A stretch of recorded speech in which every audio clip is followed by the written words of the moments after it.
Karl Marx, sem dúvida, um dos pensadores mais influentes e, ao mesmo tempo, um dos mais incompreendidos da história, não é mesmo? O objetivo aqui não é detalhar o marxismo de ponta a ponta, a ideia é bem diferente. É oferecer uma espécie de chave de leitura para finalmente entender o pensamento dele, usando como base a obra de Thomas Sowell. Vamos mergulhar nisso. Bom, quando a gente se aproxima de Karl Marx, a primeira pergunta que sempre aparece é essa, afinal, ele era um filósofo ou economista? E a resposta para essa pergunta, olha, é a raiz de muita, mas muita confusão. E aqui está a tese central de tudo. Com Marx, é impossível separar uma coisa da outra. O filósofo e o economista são a mesma pessoa. Tentar entender a economia dele sem antes entender a linguagem filosófica que ele usa é a receita certa para o mal-entendido. Vamos ver, então, como é que esses dois campos se encontram na obra dele. Porque a filosofia para Marx não é só um interesse secundário, um hobby, não. Ela é o próprio alicerce, a fundação sobre a qual ele vai construir todas as suas teorias econômicas. O ponto crucial é exatamente esse.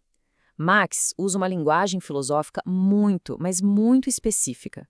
Entender essa linguagem é o ponto de partida essencial para a gente conseguir, de fato, compreender o que ele realmente disse, e não só o que a gente acha que ele disse.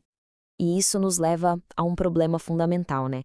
Por que uma obra que influenciou uma parte gigantesca do mundo é tantas vezes interpretada de maneira equivocada? A resposta, curiosamente, está meio que escondida bem na nossa frente. O economista J.A. Schumpeter, nossa, ele capturou o problema de forma perfeita com essa citação. A necessidade de entender todo esse pano de fundo filosófico de Marx não é óbvia, não salta aos olhos. Então muitos leitores simplesmente pulam essa parte e é exatamente aí que a confusão toda começa. E aqui a gente vê o problema na prática. Pega só a palavra contradição. No nosso dia a dia, contradição é um erro lógico, certo? Mas para Marx, que vem da escola de Hegel, é uma tensão entre forças opostas que, na verdade, impulsiona a história. O mesmo acontece com a palavra salários. Para ele, não é só o pagamento pelo trabalho, mas um conceito bem mais complexo que ele pega do economista David Ricardo. Se a gente lê essas palavras com o nosso significado comum, o resultado é uma conclusão completamente errada. Certo, então, de onde vêm essas ideias todas? Para a gente entender Marx de verdade, a gente precisa entender quem veio antes dele, seus predecessores intelectuais. Ele não criou todo o seu sistema a partir do zero.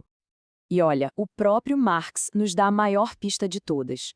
Com as suas próprias palavras, ele deixa claro, existe uma ligação direta, crucial, com o filósofo alemão G.W.F. Hegel. Essa conexão, essa é a chave mestra para tudo. Aqui a gente tem, basicamente, o mapa intelectual de Marx. A filosofia vem de Hegel, a economia, em grande parte, de David Ricardo, e ambos, de certa forma, construindo sobre as fundações lançadas por Adam Smith. O que Marx fez foi pegar peças de cada um deles para criar algo totalmente novo. E aqui vem o pulo do gato. Marx usou a forma, o estilo de quem veio antes, mas preencheu essa forma com um conteúdo radicalmente diferente. É como pegar a mesma gramática para escrever uma história com um final completamente oposto. E essa comparação ilustra isso de um jeito brilhante. Veja como os dois usam a metáfora da aurora. Hegel fala do renascimento como uma aurora gloriosa, um amanhecer lindo. Marx pega a mesmíssima imagem, a aurora rósea, mas a usa para descrever a brutalidade sangrenta do início do capitalismo. A forma é a mesma, mas o significado não poderia ser mais diferente. Ok, agora que a gente já entende de onde vem a linguagem dele, vamos dar uma olhada nas armadilhas de interpretação. É aqui que a maioria das leituras de Marx acaba se perdendo completamente. Vamos voltar rapidinho naquele exemplo da contradição. Essa definição mostra como Hegel e, por consequência, Marx usavam o termo. Não se trata de um defeito no argumento, é o motor da história. A tensão entre a burguesia e o proletariado, por exemplo, é uma contradição que, para Marx, levaria inevitavelmente a uma nova sociedade. Com base na análise de Sowell, essas aqui são as 4 grandes armadilhas. Primeiro, a escrita de Marx é difícil mesmo, é tensa. Segundo, as interpretações que vieram depois, as mais modernas, muitas vezes distorcem as ideias originais. Terceiro, e isso é muito importante, a gente acaba esquecendo que ele estava respondendo a debates específicos da sua época. E por último, a tentação de ler eventos do século XX, como a União Soviética, por exemplo, nos textos que ele escreveu lá no século XIX. Então tá, qual é o caminho a seguir? Como é que a gente pode evitar essas armadilhas e finalmente entender as ideias de Marx nos termos dele mesmo? A solução segundo a fonte é até que bem direta. Antes de sair debatendo as conclusões de Marx, é preciso fazer o trabalho de base, o dever de casa. Aprender a linguagem filosófica e econômica que ele estava usando.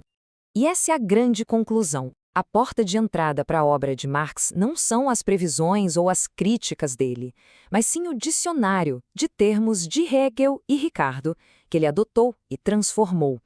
Decifrar essa linguagem é o primeiro e o mais crucial de todos os passos. E isso tudo nos deixa com uma pergunta final para reflexão. Se a gente parar de ler Marx através das lentes das interpretações que vieram depois, e, em vez disso, usar a chave que os próprios predecessores dele nos dão, que novas compreensões sobre economia, história e sociedade poderiam surgir? A resposta talvez seja bem diferente do que se costuma esperar. Olá! Hoje a gente vai mergulhar fundo no motor filosófico por trás do marxismo, a abordagem dialética. E para isso vamos nos basear na análise feita por Thomas Sowell. Para começar, vamos direto ao ponto. O que é dialética? Pensa assim, o mundo não é uma coleção de coisas paradas, como uma foto. Ele é um processo, um filme em constante movimento. Uma semente, por exemplo, não é só uma semente. Ela é um estágio temporário no processo de se tornar uma árvore. E essa ideia central que vem lá do filósofo Hegel diz que a realidade é movida por forças que estão dentro dela mesma. São os conflitos e as tensões internas que geram a transformação, que fazem o mundo andar para frente. E olha, isso não acontece do nada, por acaso. Cada uma dessas transformações segue um padrão próprio, que já está ali dentro. Não é uma pressão externa que força a lagarta a virar borboleta. É a própria natureza dela que a leva nesse caminho. Agora, se a realidade é um processo contínuo, isso significa que aquilo que a gente vê, em qualquer momento, é só um instantâneo, uma aparência. E essa aparência pode ser bem enganosa, né? Ela é só um pedacinho de uma história muito maior. E aqui que entra uma distinção fundamental. A diferença entre a aparência, aquilo que é visível, o que a gente percebe na superfície, e a essência, que é o padrão interno, as forças reais que estão por baixo, movendo tudo. O próprio Marx dizia que é exatamente por isso que a gente precisa da ciência. Se o que a gente vê no dia a dia fosse a história completa, se a aparência e a essência fossem a mesma coisa, a ciência seria inútil. Então, como a gente faz para enxergar além da superfície? Bem, Marx propôs um método. Primeiro, a abstração. Você simplifica a realidade para criar um modelo. Depois, você analisa esse modelo e entende suas engrenagens. E por fim, você volta a adicionar complexidade, passo a passo, para se aproximar da realidade de novo. Ele criticava outros pensadores, como Adam Smith, exatamente por pularem entre diferentes níveis de análise. Para Marx, era preciso ter disciplina.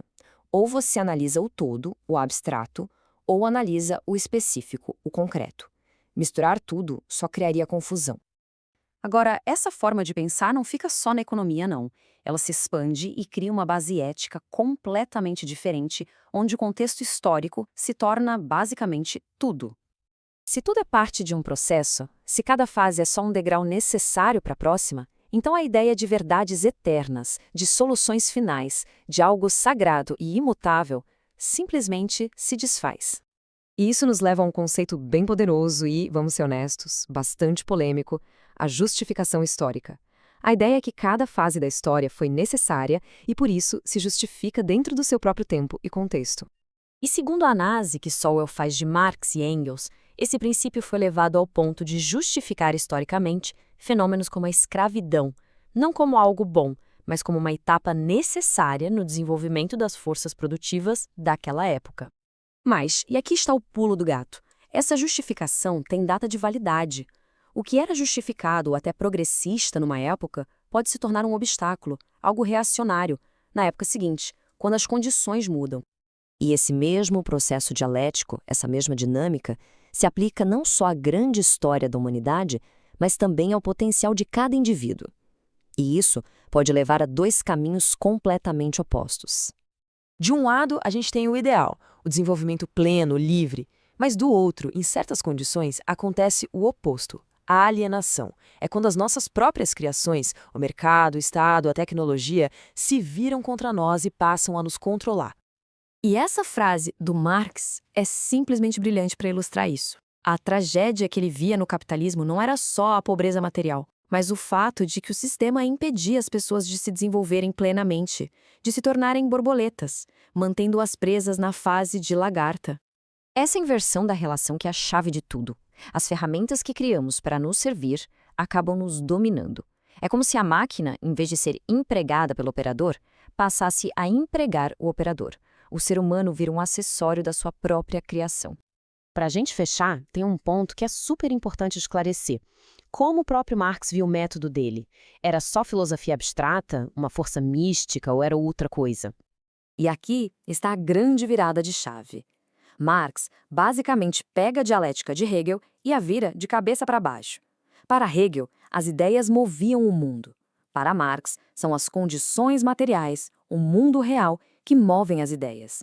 A dialética vira uma ferramenta de investigação empírica. Ou seja, para Marx e Engels, não era para pegar a dialética como uma receita de bolo e tentar enfiar a história lá dentro à força. Primeiro você estuda a realidade, prova que um processo aconteceu e só depois descreve esse processo com a linguagem da dialética. Ele fazia questão de dizer que suas conclusões vinham de uma análise empírica do mundo real. Essa distinção entre o método de pesquisar e o método de apresentar os resultados era crucial para sua imagem de cientista. No fim das contas, a abordagem dialética é como trocar os óculos com que a gente enxerga o mundo. Em vez de ver uma foto estática, a gente começa a ver um filme, um processo cheio de tensões e mudanças. E isso deixa uma pergunta no ar, né? Como essa visão de um processo em constante evolução muda a forma como a gente entende a sociedade hoje? E se a gente descobrisse que uma filosofia antiga, que buscava a paz de espírito, acabou virando a base para uma revolução mundial? Pois é, hoje vamos fazer exatamente essa viagem pela história fascinante do materialismo filosófico e ver como ele foi se transformando.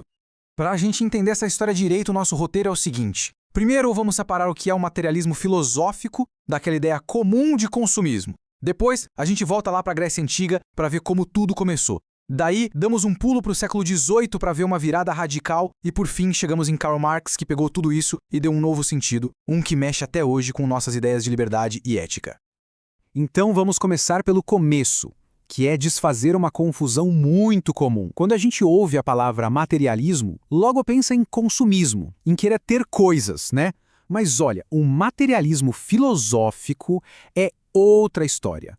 Completamente diferente. E entender isso é a chave para todo o resto. De um lado está essa ideia popular de materialismo como sinônimo de ganância, de apego a bens. Do outro, a gente tem uma corrente filosófica que diz, basicamente, que a realidade é feita de matéria. Ponto. Não existem deuses, espíritos ou qualquer força sobrenatural por trás de tudo. São dois mundos que, apesar de usarem a mesma palavra, não podiam ser mais distantes. E o mais curioso é que essa filosofia, o materialismo, não nasceu de uma vontade de revolucionar o mundo, mas sim do contrário, de uma busca por paz interior. Lá na Grécia, em Roma, a grande pergunta dos filósofos era: como é que uma pessoa pode viver uma vida tranquila, sem medo? E aí entram figuras como Demócrito, que primeiro falou sobre átomos, e depois Epicuro e Lucrécio. Eles defendiam que, se tudo é matéria e segue leis naturais, então não há por que ter medo dos deuses ou da morte. A ciência, para eles, era uma espécie de remédio, uma ferramenta para curar a ansiedade e os terrores da mente. E falando em confusão, a palavra epicurista. Hoje a gente associa a luxo, a prazeres sem fim, mas para Epicuro, o fundador, o maior prazer era justamente o contrário. Era a ausência de dor, a tranquilidade da mente. Uma vida simples, racional, sem perturbações. Essa frase do Epicuro é fantástica, né? Ela resume perfeitamente o espírito daquela época. A filosofia não era só um exercício intelectual. Ela tinha que servir para alguma coisa prática, aliviar o sofrimento das pessoas. Ou seja, no fim das contas, para esses pensadores antigos, o materialismo era um caminho para a libertação do indivíduo. Era um jeito de se livrar do medo, da superstição e de finalmente conseguir ter um pouco de paz de espírito. Muito bem, agora segura aí porque a gente vai dar um salto de muitos séculos. Chegamos ao século XVIII. E aquela filosofia que era toda voltada para o indivíduo, para a paz interior, sofre uma virada de 180 graus. O foco agora passa a ser a sociedade. A busca pela tranquilidade pessoal sai de cena. O que entra no lugar é um desejo de reformar o mundo. A grande ideia que surge aqui é que os problemas da humanidade, como o mal e o crime, não vêm de uma natureza humana defeituosa, mas sim de uma sociedade mal organizada. Filósofos como o Barão d'Holbach foram bem radicais nisso. Para ele, o ser humano é como uma máquina, um produto passivo do ambiente. A educação, o governo, as instituições, tudo isso nos molda completamente. A nossa mente seria como um campo a ser cultivado e a educação seria essa agricultura. E é bem nesse cenário que aparece Karl Marx. Ele até concorda com essa ideia de que as condições materiais moldam as pessoas. O problema para ele é que essa visão é muito passiva, muito mecânica. Faltava uma peça muito importante nesse quebra-cabeça. Marx olhou para isso e percebeu um paradoxo. Pensa bem, se todo mundo é só um produto do seu meio, quem é que vai mudar esse meio? A gente precisaria de um grupo de educadores especiais que, de alguma forma, não fossem afetados pela sociedade para poder consertá-la. Para Marx, isso não fechava a conta. E aqui vem a grande virada de chave de Marx, resumida nessa frase que ficou para a história. Ele diz que não basta a filosofia ficar só no campo da interpretação, tentando entender o mundo. O verdadeiro objetivo, o ponto central, é transformar esse mundo. É a ação entrando em cena. Para ele, não adiantava só criticar a religião ou as ideias das pessoas. Era preciso ir mais fundo, na raiz do problema. E a raiz, segundo Marx, estava nas condições sociais e econômicas que criavam a necessidade dessas ilusões em primeiro lugar.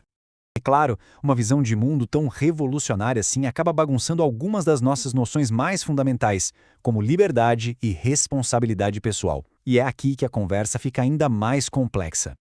A gente costuma pensar em liberdade como ser livre de alguma coisa, tipo livre de opressão. Mas Marx propõe uma outra ideia, a liberdade para fazer algo. Ou seja, ter as condições materiais reais, as opções viáveis para poder desenvolver todo o seu potencial. Um exemplo clássico disso é a ideia do trabalhador livre. Em tese, ele é livre para aceitar ou não o emprego. Mas na prática, se a única alternativa é passar fome, essa liberdade de escolha se torna, na verdade, uma obrigação, uma necessidade para sobreviver. E essa mesma lógica se estende até para a forma como a gente entende o crime. Se as pessoas são um produto do meio, então o ato criminoso não é só uma falha de caráter individual, mas também um sintoma de uma sociedade doente. A solução, portanto, não seria apenas punir, mas transformar o sistema que gera o crime. E é assim que essa longa jornada do materialismo, que começou com uma busca por paz interior, nos deixa bem aqui, diante de uma das questões mais difíceis e atuais que a gente pode se fazer. Afinal, onde é que termina a influência da sociedade e onde começa a nossa responsabilidade como indivíduos? Uma pergunta que, com certeza, continua aberta. Será que a tecnologia é que dita as regras de como uma sociedade funciona? Essa é uma ideia bem direta, né? E ela está no centro de uma das teorias mais influentes e também mais mal compreendidas da história, a de Karl Marx. Hoje, a gente vai desvendar o que ele realmente quis dizer com tudo isso. Vamos começar com uma frase que todo mundo já deve ter ouvido. O moinho de mão nos dá a sociedade com o senhor feudal, o moinho a vapor, a sociedade com o capitalista industrial. Lendo assim, parece uma fórmula matemática, né? Quase como se a tecnologia, por si só, definisse o tipo de sociedade que a gente vai ter. Mas a pergunta que fica é: será que a história é tão simples assim? Uma linha reta que vai da tecnologia direto para a sociedade? Essa citação, na verdade, esconde uma teoria muito, mas muito mais complexa e interessante do que parece à primeira vista. Para entender essa teoria de verdade, a gente precisa olhar para além das frases de efeito e ir direto para a sala de máquinas da mudança histórica. A grande questão aqui não é o que uma sociedade é em um momento específico, mas sim como ela se transforma. E o ponto crucial é exatamente este. Estamos falando de uma teoria da transformação. O foco é entender a mudança. Sabe, como se sai do feudalismo e se chega no capitalismo, ou do capitalismo para o socialismo, por exemplo.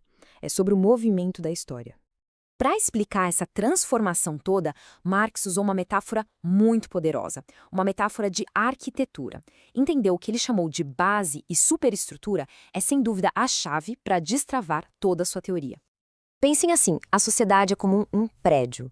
A estrutura econômica dessa sociedade, bem, ela funciona como a fundação, o alicerce real desse edifício. É em cima dessa base que todo o resto vai ser construído. Então, essa fundação, a base, é o jeito como as pessoas se organizam para produzir as coisas. E a estrutura que sobe a parte dela é o que ele chama de superestrutura. Aí entram as leis, a política, as ideias, a filosofia, a religião, tudo isso. Agora, atenção, porque isso é muito importante. Quando Marx fala em econômico, ele não está falando de dinheiro, de mercado de ações. Ele está falando sobre as relações sociais, sobre como as pessoas se organizam umas com as outras no processo de produção. E essa citação aqui, olha, ela ilustra isso perfeitamente. O status de uma pessoa ou a função de uma máquina não é algo que vem de fábrica. É o sistema social que define isso. Uma máquina só vira capital dentro de um sistema capitalista, por exemplo. Faz sentido, né? Certo. Vamos avançar um pouco, porque esse edifício não é nada estático. Muito pelo contrário. Ele está num estado constante de tensão. E é justamente dessa tensão que nasce a mudança histórica.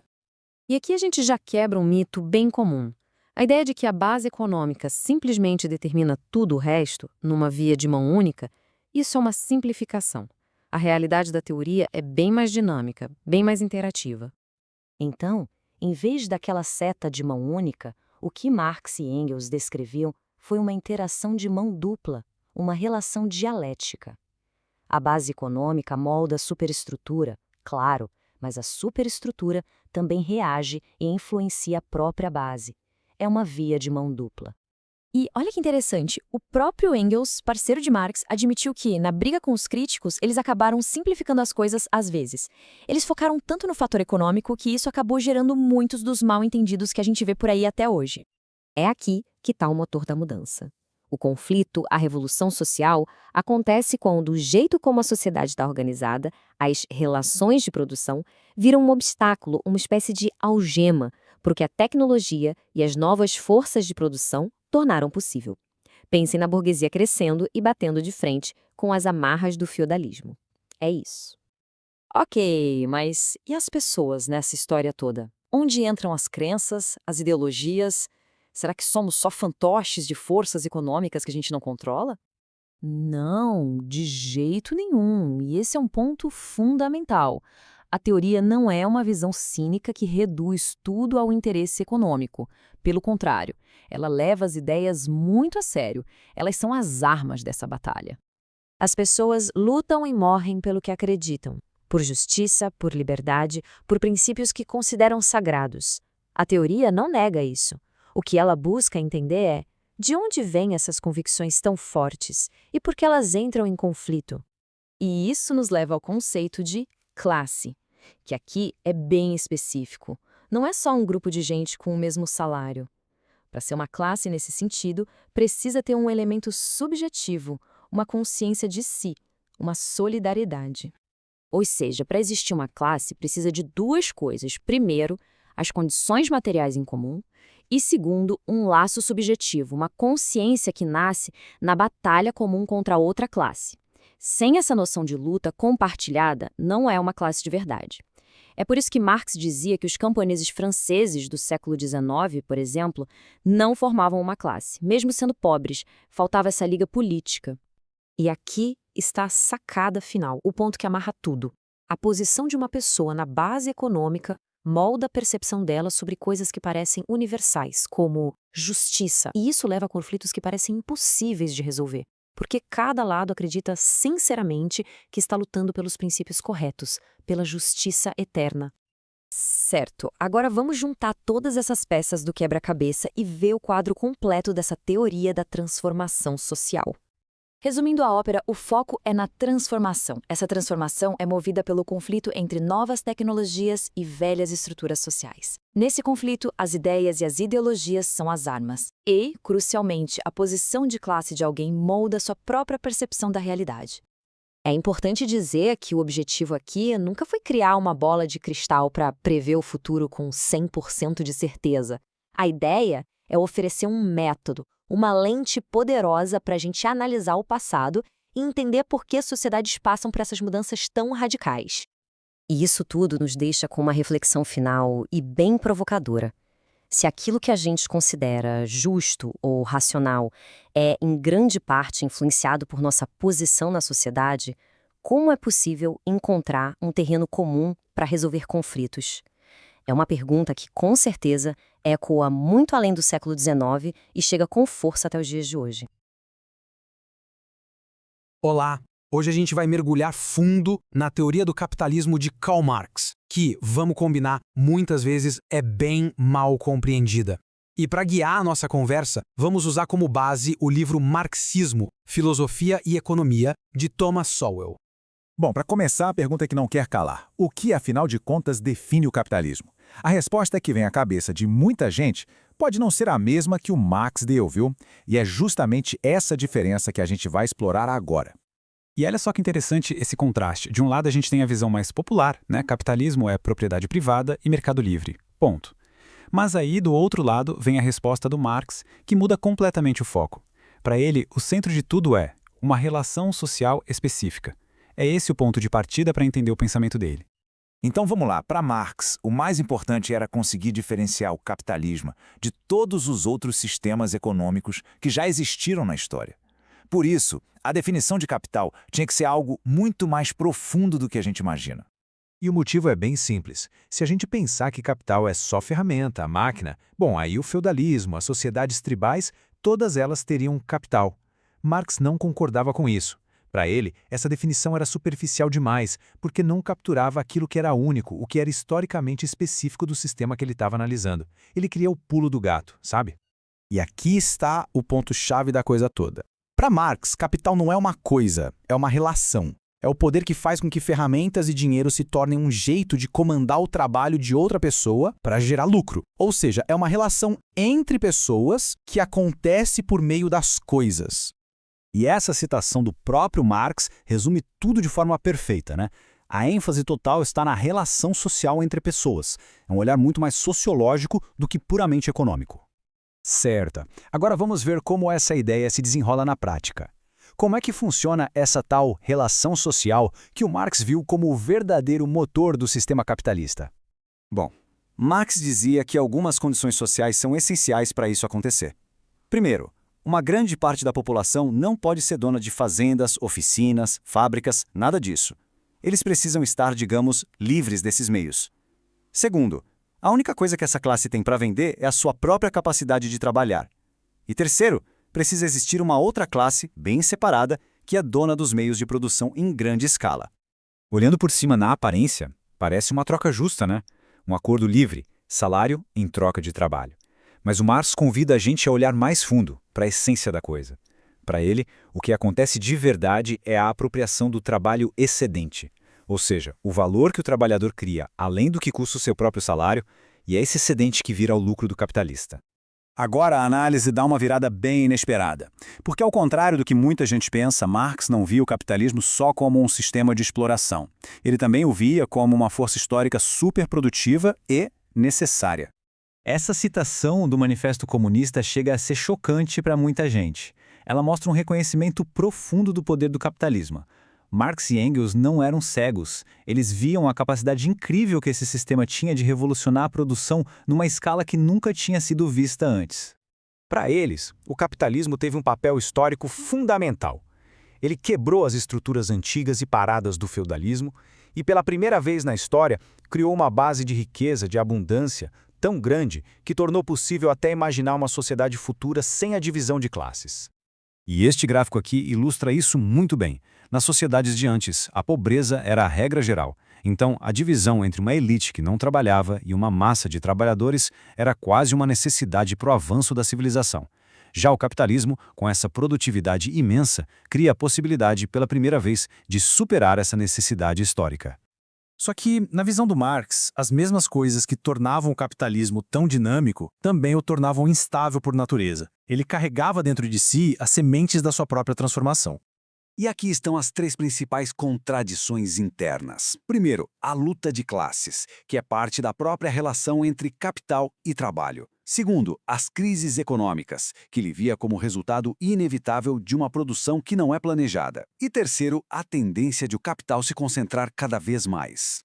O Marx dava uma atenção especial para as crises econômicas. Ele não achava que elas eram acidentes de percurso. Não, eram parte fundamental do sistema, um jeito violento que o capitalismo tinha de se reequilibrar, mas que, a cada vez, ameaçava derrubar o sistema todo. Essa frase é curta, mas é poderosa. Ela ilustra bem o processo de concentração de capital. A competição vai forçando as empresas a ficarem maiores e mais eficientes, e as menores acabam sendo engolidas. Com o tempo, a riqueza e os meios de produção ficam na mão de cada vez menos gente. E tudo isso nos leva à parte final, a transição histórica que Marx previu que aconteceria. Para descrever isso, ele usou uma ideia filosófica de Hegel, a negação da negação. Parece complicado, né? Mas vamos ver como ele aplicou isso à ideia de propriedade. Vamos seguir a lógica dele aqui. O passo 1 é a propriedade individual, um artesão dono de suas ferramentas. O passo 2, que é o capitalismo, nega isso. Como? A produção vira social, um monte de gente trabalhando junto, mas a propriedade continua privada. E aí, o passo 3 é a negação da negação. A propriedade finalmente alcança a produção e se torna também social, ou seja, coletiva. Então, o ponto central é que o socialismo, para Marx, não era voltar no tempo para a época do pequeno artesão. Era a solução lógica para a contradição do capitalismo. Manter a produção social em larga escala, mas colocando a propriedade dela sob controle coletivo. E a gente termina com essa reflexão. Se a gente aceita que a história é uma sequência de sistemas sociais, onde cada um nasce das contradições do anterior, a teoria de Marx nos faz questionar se qualquer sistema econômico, inclusive o nosso, é realmente permanente ou final. É uma boa ideia para se pensar, não é? Muita gente acha que sabe o que Karl Marx disse sobre crises econômicas, né? Que a pobreza causa as crises, ponto final. Mas e se eu disser que ele também afirmou que as crises acontecem, na verdade, logo depois de um aumento geral de salários? Pois é, tem um mistério aí na teoria de Marx e a explicação mais famosa talvez esteja completamente furada. Vamos dar uma olhada nisso. E aqui está o quebra-cabeça, bem na nossa frente. De um lado está lá, escrito por Marx: a causa última de todas as crises reais é a pobreza. Mas aí, em outro volume, ele mesmo diz que as crises são precedidas por um período em que os salários aumentam. Ué, como assim? É pobreza ou é prosperidade? Parece uma contradição que não tem como resolver, mas a resposta está justamente em entender o que a maioria das pessoas interpreta errado na teoria dele. Bom, a chave para decifrar esse enigma é desmontar a explicação mais famosa e, quem sabe, a mais equivocada da teoria de Marx. É a ideia que a gente conhece como subconsumo. Uma teoria que, olha, à primeira vista faz todo sentido. A lógica parece bem simples, né? O sistema produz uma montanha de mercadorias, mas paga salários tão baixos que os trabalhadores, que são a maioria esmagadora da população, não conseguem comprar tudo de volta. O que acontece? As prateleiras ficam cheias, as fábricas param e o sistema entra em colapso porque não consegue vender o que produz. Parece bem lógico, não é mesmo? Só que aí já aparece o primeiro problema. O próprio parceiro intelectual de Marx, o Friedrich Engels, apontou uma falha bem crucial nesse argumento. Ele disse algo como: espera um pouco aí. Pobreza sempre existiu. Se o baixo consumo fosse a causa direta, por que as crises econômicas modernas que vêm em ondas só começaram com o capitalismo? A pobreza pode até ser parte do cenário, mas não é ela que aperta o gatilho. E o próprio Marx, aliás, considerava essa ideia uma pura tautologia. O que isso quer dizer? Bom, é que dizer que uma crise acontece porque as pessoas não compram é o mesmo que dizer chove porque está caindo água do céu. É uma descrição do que está acontecendo, não uma explicação da causa. É uma afirmação que, no fundo, não leva a gente a lugar nenhum. Então, se não há o subconsumo, qual é a verdadeira causa? A resposta está numa distinção fundamental que resolve toda essa contradição. A diferença entre as condições de fundo e os gatilhos que de fato iniciam um incêndio. A melhor analogia é a de um incêndio florestal. Pensa só, a pobreza generalizada é a floresta seca, sempre presente, sempre pronta para pegar fogo. Ela torna o sistema vulnerável, mas não é ela que inicia o incêndio. Para isso, é preciso uma faísca, um gatilho bem específico. Aquela citação famosa de Marx sobre a pobreza descreve a floresta seca, a condição de fundo, não a faísca. Certo, então qual é a faísca? Se não é a falta de consumo, o que é que realmente acende o estopim da crise? Segundo a teoria de Marx, o verdadeiro gatilho é algo chamado desproporcionalidade. Essa ideia de desproporcionalidade vem de uma característica central do capitalismo. Ele é, por natureza, anárquico. Não é planejado. Ninguém coordena a produção como um todo, o que leva a economia a sair de sincronia o tempo todo. Imagina só este cenário. A indústria têxtil produz tecidos em excesso, muito mais do que o mercado precisa. Ao mesmo tempo, a siderurgia produz aço de menos. Sem uma coordenação central, um setor investe demais e o outro de menos. O resultado? Os preços dos tecidos despencam pela superprodução e os do aço disparam pela escassez. A economia fica completamente desequilibrada. E para o produtor de tecidos, a situação é desesperadora. Ele não pode simplesmente guardar o estoque e esperar o preço subir. Ele tem contas para pagar, salários, dívidas. Como o próprio Marx escreveu, ele deve vender, mesmo que isso signifique um prejuízo gigantesco. Essa venda forçada, essa necessidade de transformar mercadoria em dinheiro a qualquer custo que realmente acende o estopim da crise. E aí o efeito dominó começa. A venda forçada gera prejuízos que levam a calotes. O calote de uma empresa acaba arrastando seus credores e fornecedores para um mesmo buraco. De repente, a confiança some, o crédito congela, e um problema que começou lá no setor têxtil se alastra como um vírus pela economia inteira. E aqui tem um detalhe crucial que diferencia as duas teorias. Se o problema fosse o baixo consumo dos trabalhadores, a crise ia estourar primeiro onde? No varejo, com produtos encalhados nas prateleiras das lojas. Mas o que se observa é que o pânico começa muito antes, no atacado e nos bancos, justamente onde as grandes cadeias de pagamento entre as empresas começam a quebrar. Tudo isso nos leva a uma pergunta fundamental. Afinal, qual é o propósito dessas crises? A visão popular sugere que elas são a falha final do sistema, mas na análise de Marx, as crises não são o fim do capitalismo. Na verdade, elas são um mecanismo essencial para sua sobrevivência. Para Marx, as crises não são o fim do jogo. Ele descreve as crises como soluções momentâneas e forçadas, ou erupções violentas, que no fim das contas restauram o equilíbrio. É quase como um botão de reinicialização, brutal, mas funcional para o sistema. O contraste aqui é total. O mito popular prevê um colapso econômico definitivo, um beco sem saída. Já a teoria real de Marx vê as crises como ciclos de destruição e renascimento. Elas reequilibram o sistema através de um sofrimento imenso, sim, mas isso é crucial, elas não o destroem economicamente. Elas o preparam para outra coisa. A função da crise, então, é dupla. Do lado econômico, ela funciona como uma limpeza. Restaura o equilíbrio e até expande o alcance do capitalismo. Mas a sua função mais importante é política. Ao gerar desemprego e miséria, a crise não quebra o sistema, ela inflama o conflito entre as classes. E este é o ponto fundamental. Para Marx, o fim do capitalismo não seria um evento econômico automático. O sistema não iria simplesmente implodir como uma máquina que pifa. A ideia é que os ciclos de crise criariam as condições políticas, a raiva, a organização, a tal da consciência de classe para que ele fosse derrubado por uma revolução. O fim é um ato político, não uma falha mecânica. Isso nos deixa com uma reflexão final. Ao se focar num colapso econômico que talvez nunca venha do jeito que se imagina, será que a interpretação popular de Marx não acabou esquecendo o ponto principal? Que as crises não são o fim do sistema, mas sim o combustível para a revolução que, segundo ele, o derrubaria. Olá! Hoje a gente vai mergulhar de cabeça em um dos maiores quebra-cabeças da história da economia.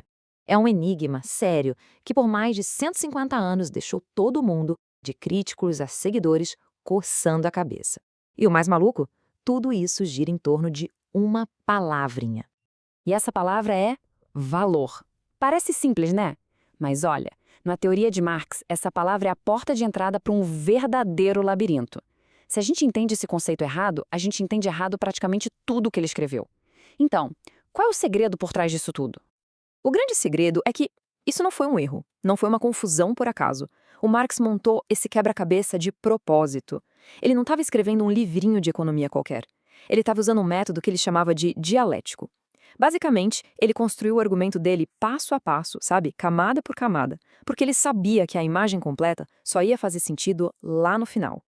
E é aqui, olha só, tá a principal fonte de toda essa confusão. Teve um gap, um intervalo de 27 anos, entre a publicação do volume 1 e do volume 3 do Capital. Pensa só, é como se alguém recebesse a primeira parte de um livro de mistério e tivesse que esperar quase 3 décadas para saber o final. Uma geração inteira de economistas, de pensadores, debateu e criticou uma teoria que estava incompleta. E o mais incrível de tudo é que, como a gente vê nessa citação aí, o Marx sabia direitinho o que estava fazendo. Ele mesmo disse que via essa confusão toda como um jeito de armar ciladas para os críticos mais apressadinhos. Ele estava de propósito revelando a teoria dele em pedaços, porque ele sabia que só quem acompanhasse a jornada até o fim ia entender a ideia de verdade. Então vamos lá, vamos fazer o que os primeiros leitores fizeram. A gente vai pegar a primeira peça do quebra-cabeça, a teoria do jeito que ela aparece, de uma forma bem simples, pelo menos na superfície, lá no volume 1. Ok, primeiro ponto. Para Marx, valor não é a mesma coisa que preço. É algo mais fundo, sabe? É a quantidade total de trabalho que a sociedade como um todo precisa gastar para produzir alguma coisa. É tipo a essência do custo humano daquele produto. O primeiro ingrediente dessa fórmula do valor é o que Marx chama de capital constante. Pensa assim, matéria-prima, energia, o desgaste das máquinas, tudo isso. E por que constante? Porque esse capital só transfere o valor que ele já tem para o produto final. Ele não cria nada de novo. Aí vem o segundo componente, o capital variável. Basicamente são os salários pagos para a mão de obra. E por que variável? Porque Marx acreditava que o trabalho humano, o trabalho vivo, era a única coisa capaz de criar mais valor do que ele mesmo custa. É aqui que a mágica do sistema dele acontece. E isso nos leva direto para a mais-valia, o famoso S. Essa é a grande chave. É um valor que os trabalhadores criam depois que já produziram o equivalente ao próprio salário. Pensa num dia de 8 horas. Talvez em 4 horas, o trabalhador já produziu o valor do salário dele. E as outras 4 horas? Esse trabalho gera mais-valia, que é a fonte do lucro do capitalista. Beleza. Juntando tudo isso, a gente chega na fórmula do volume 1. O valor total de uma mercadoria é o capital constante mais o capital variável mais a mais-valia. C mais V mais S. Simples, né? Bom, não tão rápido. Agora presta atenção. Aqui tá a armadilha. Escondida numa nota de rodapé lá no volume 1, o Marx faz uma suposição gigante. Ele assume, só por enquanto, que os preços de mercado são exatamente iguais a esses valores que a gente acabou de calcular. Quase todo mundo que criticou ele no começo não viu isso, e foi aí que a galera caiu na cilada. Ok, com a armadilha montada, a gente chega na segunda parte do nosso quebra-cabeça. Vamos ver agora como essa suposição de que preços são iguais a valores leva a uma contradição que, à primeira vista, parece que quebra o sistema inteiro de Marx. E a contradição é a seguinte: se o lucro, a mais-valia, vem só do trabalho, do capital variável, então uma indústria com um monte de gente e pouca máquina deveria dar muito mais lucro do que uma indústria super automatizada. Mas isso não faz o menor sentido, né? Pensa bem, por que alguém investiria bilhões em tecnologia se isso fosse diminuir a taxa de lucro? E essa tabela aqui deixa o problema bem claro. Olha só a indústria A, que usa muito trabalho. Taxa de lucro de 25%. Agora olha a indústria D, cheia de máquinas. Só 5%. Se a teoria do volume 1 parasse por aí, ninguém ia investir em tecnologia. O capital ia fugir da indústria D. Mas a gente sabe que no mundo real não é assim que funciona. A primeira peça do quebra-cabeça, sozinha, não bate com a realidade. E agora, pulando aqueles 27 anos na história, a gente chega na solução. Vamos ver como o volume 3 do Capital resolve esse paradoxo que parecia sem saída. E aqui está a grande sacada do volume 3. A concorrência entre os capitais não faz os preços serem iguais aos valores individuais. O que ela faz é pegar toda a mais-valia da economia e redistribuir, criando uma taxa de lucro média. Dá uma olhada na tabela. Agora, todas as indústrias, da A até a D, têm a mesmíssima taxa de lucro, 13,75%. E como isso acontece?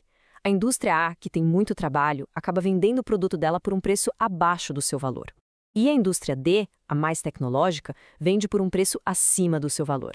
De repente, as peças do quebra-cabeça começam a se encaixar. Esse novo preço, já ajustado pela concorrência, é o que Marx chama de preço de produção. Os preços de cada mercadoria podem ser diferentes dos seus valores, mas no fim das contas, eles ainda são governados pelo valor total que existe no sistema. A soma de todos os preços na economia ainda é igual à soma de todos os valores. O valor continua sendo, tipo, a força da gravidade que mantém tudo no lugar. E por que isso era tão crucial para Marx? Como ele mesmo o diz aí, sem essa lei do valor para servir de âncora, a taxa de lucro média não significaria nada. Seria uma média de nada. É o valor total criado pelo conjunto do trabalho na sociedade que define o tamanho total do bolo de lucro que vai ser dividido entre todos os capitalistas. Bom, agora que a gente resolveu a parte, digamos, mecânica do quebra-cabeça, vamos para uma questão ainda mais funda. Por que o Marx se deu ao trabalho de construir uma teoria tão complexa assim? A resposta está na diferença que ele faz entre essência e aparência. Pensa na teoria de Marx como um iceberg. O que a gente vê no dia a dia, na superfície, preços, lucros, salário, mercado, é só aparência. Mas a realidade escondida, a essência que move tudo isso, são as relações sociais por trás. O trabalho criando valor e a mais-valia sendo extraída. A teoria toda foi desenhada para mostrar para a gente o que está debaixo da água. Vamos pegar um exemplo clássico e que muita gente entende errado, a tal da miséria crescente. Muita gente acha que Marx previu que os trabalhadores iam ficar materialmente cada vez mais pobres. Mas não é bem isso. Ele mesmo admitiu que o salário real, o poder de compra, podia subir. A questão para ele era a participação relativa. Mesmo que a fatia do bolo do trabalhador aumente um pouco, a fatia do capital cresce muito, muito mais rápido. É o abismo social entre eles, a essência da relação, que aumenta. No fim do dia, para Marx, economia nunca foi sobre coisas, sobre dinheiro ou mercadorias. Era sobre gente. Ele estava tentando mostrar como as relações sociais de verdade entre as pessoas, numa sociedade capitalista, acabam se disfarçando e aparecem para a gente como se fossem apenas relações entre coisas. O objetivo final dele, com as próprias palavras dele, não era ser um tipo de contador de luxo, tentando prever o preço exato das coisas. Era algo muito maior. Era revelar a lei econômica do movimento da sociedade moderna. Entender as engrenagens, as contradições e para onde tudo isso estava indo. E assim, o quebra-cabeça do Marx nos deixa com uma pergunta para pensar. Ele nos força a olhar sempre além da superfície, além da aparência. Se o mundo que a gente vê, de preços e lucros, é só a ponta do iceberg, que outras essências escondidas, que outras relações de poder será que estão moldando a nossa economia hoje, bem debaixo do nosso nariz? Democracia, ditadura, revolução. A gente ouve essas palavras e logo pensa em Marx, né? Mas será que a gente entende o que ele realmente quis dizer com elas? Bom, é isso que a gente vai investigar hoje. A gente vai direto na fonte, nos textos originais dele e de Engels, e usar a análise do Thomas Sowell para ajudar a gente a separar o que é mito do que é realidade. Olha só, para começar, vamos pegar essa citação que todo mundo conhece. O Estado é um comitê para gerenciar os assuntos da burguesia. Poxa, lendo assim, de cara, parece uma rejeição total da democracia. Na verdade, dá a entender que o Estado é só uma ferramenta da classe dominante e pronto. Mas é exatamente aí que a história começa a ficar bem mais interessante. Fica a pergunta no ar. Será que é só isso? A história acaba aí? Ou será que por trás dessas frases, que são bem fortes, existe uma visão muito, mas muito mais complexa e, eu diria, até surpreendente sobre o que é democracia? Então, para a gente começar a desatar esse nó, a gente precisa focar numa palavra bem específica: ditadura. Hoje, essa palavra tem um peso gigantesco, né? Mas o que ela significava lá no século XIX para Marx e Engels? Vamos ser bem diretos aqui. Quando eles usaram essa palavra, eles estavam defendendo aquele tipo de regime autoritário, de tirania que a gente conhece hoje, ou era uma coisa totalmente diferente? E aqui, olha, vem a grande virada. A nossa ideia de ditadura, que foi toda moldada pelos horrores do século XX, é de tirania, certo? Mas no contexto original deles, a ditadura do proletariado significava exatamente o contrário. Significava o governo democrático da maioria, ou seja, da classe trabalhadora. A questão para eles não era se o governo era antidemocrático, mas sim qual classe estava no poder. E veja bem, isso não é uma interpretação que a gente está fazendo agora. Está lá, escrito no próprio Manifesto Comunista. O primeiro objetivo é vencer a batalha da democracia. Então a democracia não era vista como inimiga, pelo contrário, era o campo de batalha e o grande prêmio a ser conquistado. Então, o ponto central é esse, sabe? Para eles, a ditadura do proletariado era o resultado de uma vitória democrática. Era uma república onde a maioria, os trabalhadores, finalmente teriam o poder político nas mãos. O Engels foi tão longe que chegou a chamar a República Democrática de a forma específica da ditadura do proletariado. E o mais legal é que a gente não precisa ficar só na teoria. Eles tinham um exemplo bem concreto do mundo real para mostrar como essa tal ditadura funcionaria na prática. E que exemplo era esse? A Comuna de Paris. Exatamente. Quando Engels quis mostrar a ditadura do proletariado em ação, ele falou, olhem para a Comuna de Paris. E o que o Marx elogiou lá? Vamos ver. Sufrágio universal. Uma sociedade aberta que publicava tudo o que fazia. Liberdade de religião. Um governo do povo, pelo povo. Pois é, passa bem longe da imagem de tirania que a gente tem na cabeça, né? Ok, então a questão da ditadura parece que está mais clara. Mas e a revolução? Pois é, assim como a outra palavra, revolução também acabou ganhando um significado muito específico com o tempo, que talvez não seja exatamente o que eles queriam dizer lá no começo. Olha, para Marx e Engels, revolução era, na essência, a transformação fundamental da sociedade. O jeito de chegar lá, se ia ser de forma violenta ou pacífica, isso era outra história. Era uma questão de tática, de estratégia, dependia da situação. Não era uma questão de princípio, entende? E essa mudança de estratégia fica muito clara numa observação que o Engels fez já no final da vida. Ele disse que o governo começou a ter muito mais medo das ações legais do Partido dos Trabalhadores do que das ações ilegais. Ou seja, o resultado de uma eleição passou a dar mais medo neles do que uma rebelião. Dá pra gente ver direitinho essa evolução na estratégia deles. Lá nos anos 1840, com pouquíssima gente podendo votar, a revolta armada parecia ser o único caminho. Mas avançando para o final do século, com mais gente tendo direito ao voto, uma revolução legal, pacífica, pelas urnas mesmo, se tornou uma possibilidade real em países como a Inglaterra e os Estados Unidos. Aí fica aquela pergunta, né? Se tudo isso tá lá nos textos originais, por que a interpretação que a maioria das pessoas conhece é tão diferente? Bom, a resposta para isso, como quase sempre, está no contexto em que esses textos foram escritos. A gente tem que lembrar que a maior parte do que Marx escreveu era polêmica, ou seja, eram textos para brigar, para argumentar com oponentes específicos. Então, quando ele estava debatendo com os defensores do capitalismo, ele meio que deixava de lado os pontos em comum, como a democracia. Agora, quando a briga era com os anarquistas, que queriam acabar com o Estado da noite para o dia, aí ele batia na tecla da necessidade de autoridade, de organização. Se a gente pega essas frases soltas fora de contexto, elas parecem totalmente contraditórias. E é isso que ajuda a gente a entender também aquela ideia do definhamento do Estado. A proposta não era uma abolição na marra, na força, como os anarquistas queriam. Era para ser um processo gradual. Pensa só. Primeiro, a maioria usa o Estado democrático para acabar com a dominação de uma classe sobre a outra. Depois, sem ter mais uma classe para reprimir, aquela função de força do Estado perde o sentido, se torna obsoleta. E aí, aos poucos, ele simplesmente definha, some, por conta própria. No fim das contas, o que fica muito claro com tudo isso é que as palavras têm vida própria, elas têm história, e os significados delas podem ser transformados, às vezes de forma radical, pelos acontecimentos que vêm depois que elas foram escritas.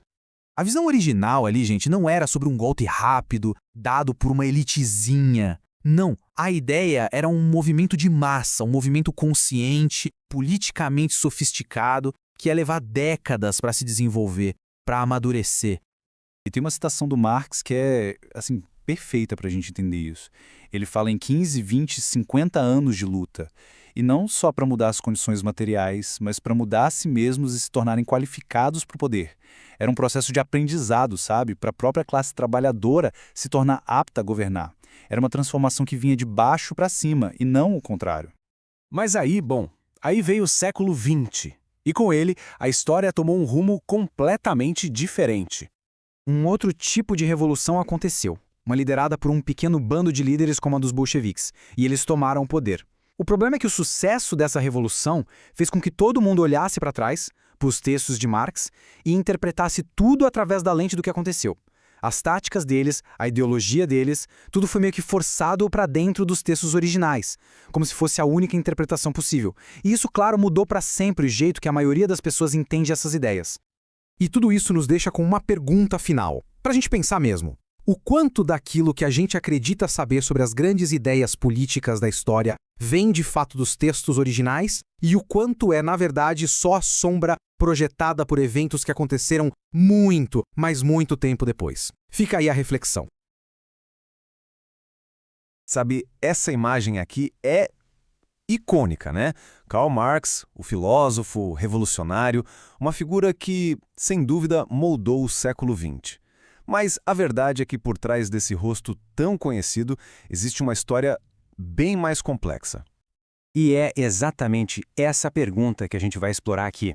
A ideia é ir além dos manifestos, das teorias e tentar encontrar a pessoa de carne e osso por trás do mito. E para fazer essa análise, a gente vai se basear em um relato bem influente, o do Thomas Sowell. É importante deixar claro, a nossa intenção aqui é apresentar os fatos e as contradições da vida de Marx, assim como Sowell os descreve, sabe? Para que a gente possa, a partir daí, formar nossa própria visão. Então, vamos lá. Como toda boa história, a gente tem que começar pelo começo, as origens de Marx. E olha, o que a gente descobre logo de cara já é bem surpreendente. Porque assim, longe daquela imagem de origem proletária, o Marx nasceu basicamente em berço de ouro. O pai dele era um advogado de sucesso. A família era dona de vinhedos, tinha empregados, prestígio na cidade. Um começo de vida que, vamos combinar, contrasta e muito com a ideologia que ele viria a defender mais tarde. Ok, agora vamos avançar um pouco no tempo, para os anos de formação dele. Porque é aqui que os primeiros sinais dessa personalidade tão complexa começam a dar as caras. E aqui a gente tem um contraste que é fascinante. Pensa só. De um lado ele teve uma educação de elite, sabe? Com mentores da aristocracia, frequentando as melhores universidades. Mas do outro lado, uma alma que parecia bem atormentada. Os primeiros escritos dele não eram sobre política, eram poemas. Sombrios, cheios de imagens de ruína, de destruição. E olha só essa citação de um poema que ele escreveu na faculdade. Ilustra isso perfeitamente. Usar palavras como ruínas do mundo e se sentir igual ao Criador, isso revela uma grandiosidade, né? Uma visão quase apocalíptica que, segundo o próprio pai dele e alguns biógrafos, já mostrava uma egomania bem forte desde cedo. Essa ideia é reforçada por uma descrição bem vívida de um colega de universidade. E o interessante é que isso não é uma análise feita muito tempo depois, não. É como as pessoas o viam naquela época. Ele era percebido como uma força da natureza, sabe? Intenso e, para alguns, até meio assustador. Essa fúria toda ainda não tinha um alvo político definido, mas ela já estava ali, latente. Bom, depois da universidade, a vida do Max dá uma virada radical. Ele se casa, se muda para Paris e é lá que ele conhece a pessoa que ia se tornar seu grande parceiro intelectual e, vamos ver, também financeiro para a vida toda, Friedrich Engels. E aqui tem uma história que diz muito sobre a relação dele com o dinheiro. É bem reveladora. Imagina a cena. Na lua de mel, ele e a esposa receberam um cofre cheio de moedas de presente de casamento. O que eles fizeram? Deixaram o cofre aberto no hotel, convidando os amigos a pegar o que precisassem.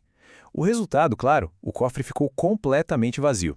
E esse episódio, na verdade, foi só o começo de um padrão de má gestão financeira que o acompanhou pela vida inteira. A colaboração com Engels, claro, resultou na obra mais famosa dos dois. Só que a história por trás do Manifesto Comunista, ela não é tão simples assim.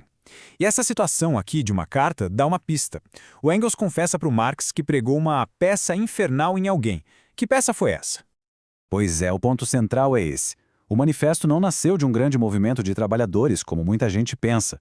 Foi, na verdade, uma obra de Marx e Engels que, digamos, manobraram para que as ideias deles se tornassem a base de uma pequena organização de intelectuais, a Liga dos Comunistas. A Liga, aliás, tinha tão poucos trabalhadores de verdade que, em uma eleição, eles preferiram eleger o Engels, que era filho de um industrial, vale lembrar, em vez de um operário de fato que tinha sido proposto só para manter as aparências. Depois que as revoluções de 1848 fracassaram, Marx acaba exilado em Londres. E é lá que ele vai passar o resto da vida. E é justamente nesse período que as contradições da vida dele ficam ainda mais gritantes. Olha que dado interessante. Apesar de ele reclamar constantemente de pobreza, a renda que se conhece do Marx, somando o que ele ganhava e o que recebia de ajuda, era cerca de 3 vezes a de um trabalhador não qualificado daquela época. Com esse dinheiro, daria para ter um padrão de vida de classe média baixa tranquilamente. Mas a realidade era completamente diferente. A família vivia na miséria. Eram despejados com frequência por não pagar o aluguel, muitas vezes só tinham pão e batata para comer. E o mais trágico de tudo, 3 dos seus filhos morreram no meio dessa situação precária. Essa desconexão total entre o dinheiro que entrava e as condições de vida deles aponta para uma coisa: uma incapacidade crônica de administrar as finanças. Era um ciclo vicioso de receber uma boa grana e gastar tudo impulsivamente. E no meio de todo esse caos familiar e financeiro, tinha uma figura constante na casa dos Marx, a Helene Demuth, a Lenchen, que era a empregada fiel da família. E aí, em 1851, bem no auge das dificuldades com a esposa de Marx grávida, a Lenchen também ficou grávida. Para proteger o casamento do amigo e, claro, a reputação dele como revolucionário, o leal Engels, que era solteiro, fez algo incrível. Ele assumiu publicamente a paternidade da criança. O menino que nasceu foi logo enviado para ser criado por outra família, longe de tudo.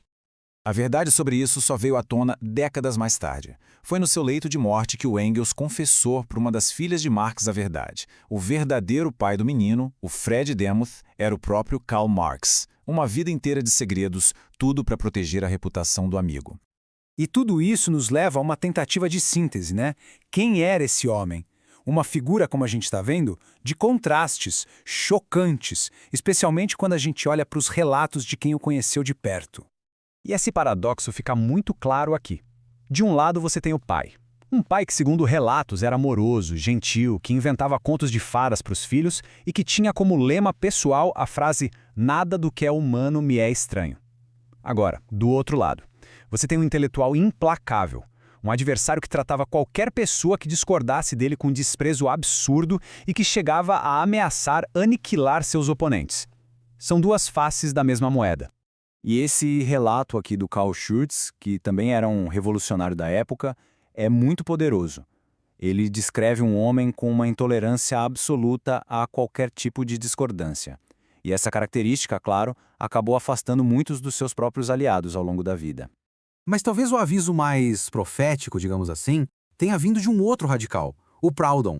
Numa carta, ele praticamente implorou ao Marx: não vamos nos tornar os líderes de uma nova intolerância. Não vamos nos apresentar como os apóstolos de uma nova religião. Parece que ele já enxergava ali o perigo de um dogmatismo que muitos outros depois apontariam não só em Marx, mas também nos seus seguidores. E assim, a gente meio que volta ao começo, mas agora com uma perspectiva totalmente diferente, né? Conhecer a vida de Marx, a origem privilegiada, as contradições pessoais, a eterna briga com dinheiro, os relacionamentos tão complexos, nada disso invalida necessariamente as ideias dele. Mas isso nos leva a uma pergunta fundamental. Como é que a história deste homem, uma história complexa e em vários momentos bem conturbada, influencia a forma como a gente interpreta a obra que, inegavelmente, mudou o mundo? É uma reflexão que fica em aberto. Karl Marx, sem dúvida um dos nomes mais influentes da história, certo? Mas qual é o verdadeiro legado dele? É isso que a gente vai investigar nesta análise. Vamos mergulhar na crítica bem afiada do economista Thomas Sowell sobre as ideias de Marx e ver como os argumentos dele tentam, digamos, desmontar um dos grandes pilares do pensamento moderno. E para começar, olha só que curioso, uma frase do próprio Karl Marx. Anos depois de as ideias dele se espalharem pelo mundo, ele solta essa: "Eu não sou marxista". Pois é, só essa frase já dá o tom, né? Mostra o quão complexo e cheio de contradições é o legado que a gente vai explorar agora. Então, tá, como é que a gente entende essa contradição toda? Bom, segundo a análise do Sowell, a chave está em perceber que Marx não deixou só um legado. Ele deixou dois. E o mais interessante é que esses dois legados batem de frente um com o outro. Um é o legado intelectual, o outro é o comportamental. E aqui, a gente vê essa divisão bem clara. De um lado, o legado intelectual, pensa bem, a ideia de que a economia move a história, isso hoje é quase senso comum, faz parte do nosso jeito de pensar. Isso veio muito de Marx. Mas, aí do outro lado tem um legado comportamental. Sowell aponta que o estilo pessoal de Marx era, digamos, bem ditatorial e intolerante. E esse padrão, segundo ele, acabou sendo um modelo seguido muito mais pelos regimes comunistas do que pelos social-democratas, que beberam mais da fonte intelectual dele. Ok, vamos seguir em frente para ver onde isso vai dar. No coração do marxismo, a mensagem que mais pegou, que mais durou, segundo Sowell, é a da exploração. E toda essa ideia de exploração se baseia num conceito central, a famosa mais-valia.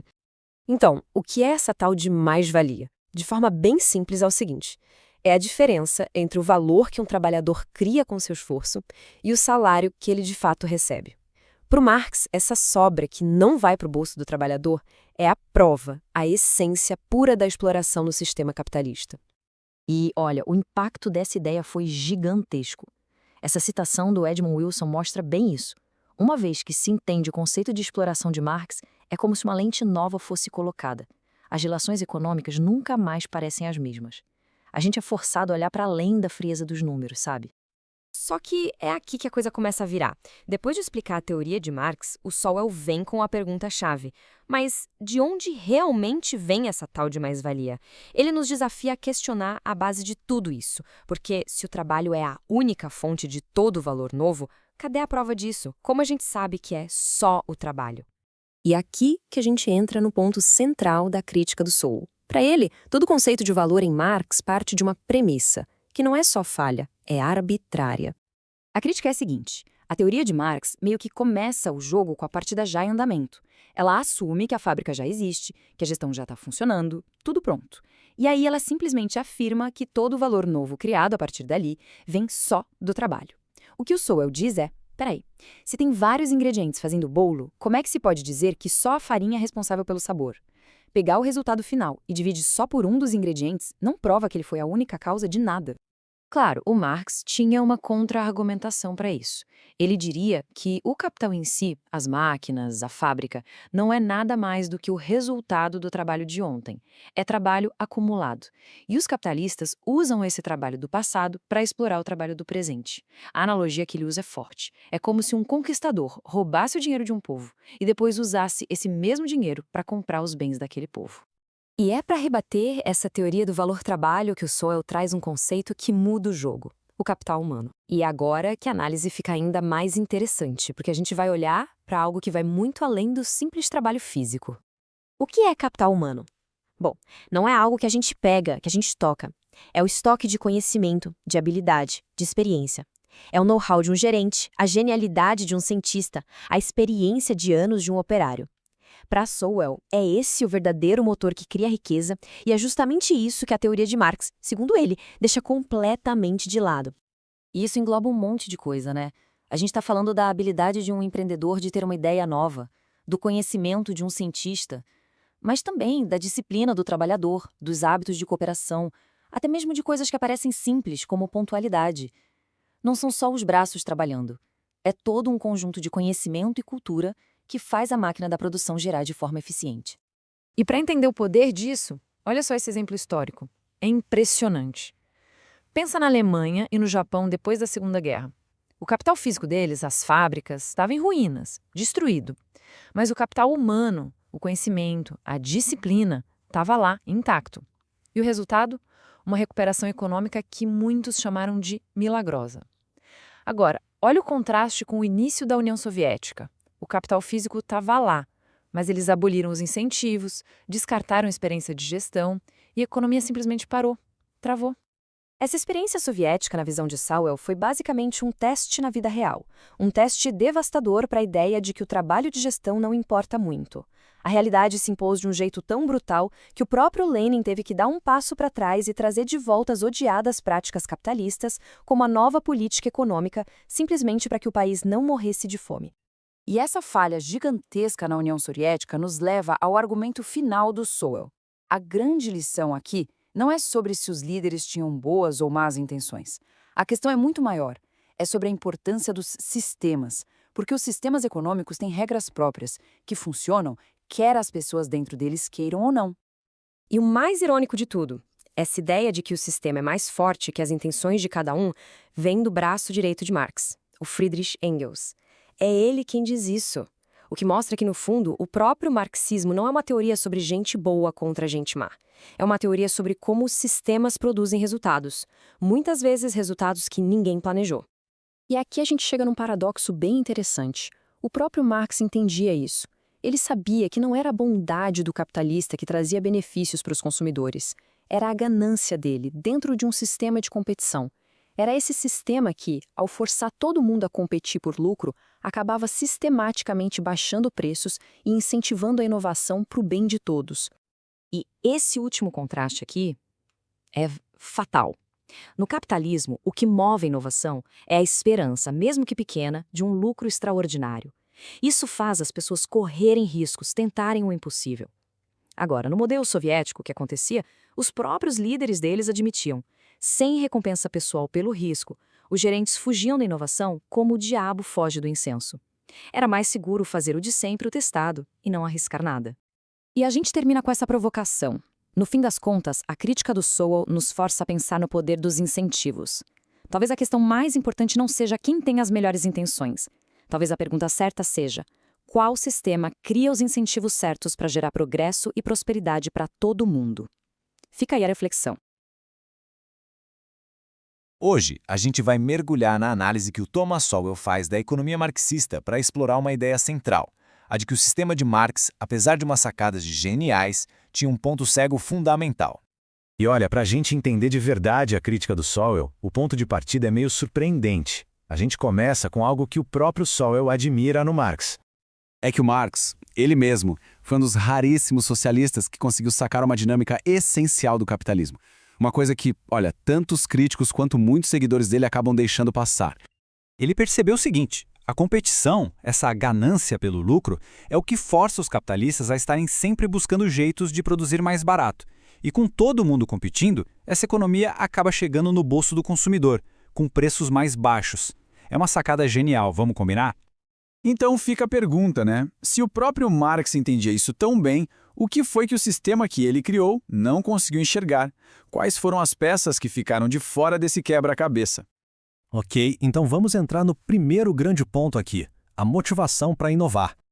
Marx sabia que a chance de ganhar um lucro extra, mesmo que fosse por pouco tempo, sabe, antes dos concorrentes copiarem a ideia, era isso que fazia o capitalista ter coragem de arriscar, de investir em algo novo, numa tecnologia diferente. Aí o Sowell joga a seguinte questão na mesa. E um gerente numa empresa socialista, sem aquela cenourinha do lucro pessoal na frente, será que ele teria a mesma vontade de ser o primeiro, de inovar? De onde viria a motivação para correr o risco, que, convenhamos, é a alma da inovação? E essa citação aqui é fantástica porque ela mostra, na prática, o que acontecia. Nas economias planificadas, a galera fugia de inovação. E faz sentido, né? Pensa bem. Se acertar não te dá nada de especial, mas errar pode te custar o emprego, qual é a jogada mais inteligente? É não mexer em time que está ganhando ou que pelo menos não está perdendo. Isso nos leva direto para um outro ponto fundamental, que é essa relação entre risco, valor e, bom, quem sobrevive no mercado.